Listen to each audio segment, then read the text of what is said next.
Quando la corda si tira troppo, prima o poi questa si spezza.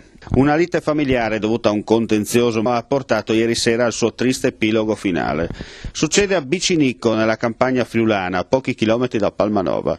Samuele Marcuzzo, 45 anni, senza occupazione, rientra a casa dopo una serata trascorsa al bar con gli amici. A pochi metri dalla sua abitazione scorge lo zio, Adriano Marcuzzo, pensionato, alla finestra. Tra i due non scorre buon sangue, una diatriba legata a futili motivi in ambiente familiare. Uno sguardo di troppo dello zio verso il nipote che innesca una diatriba dialettica a distanza. Il giovane si avvicina all'uscio di casa, dice qualcosa di troppo verso il congiunto. Questi non ci pensa due volte, afferra la mazza da baseball e insegue il nipote per dargli la lezione che si merita. Ore 20:30, le tenebre fanno da capolino, l'illuminazione scarseggia. Nel trambusto il giovane cerca riparo dall'ira dello zio, fuggendo in strada.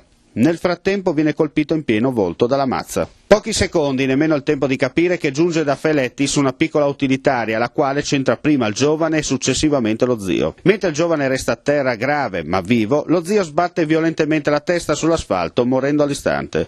Sotto shock l'unico testimone, il povero automobilista, è entrato suo malgrado in questa triste vicenda.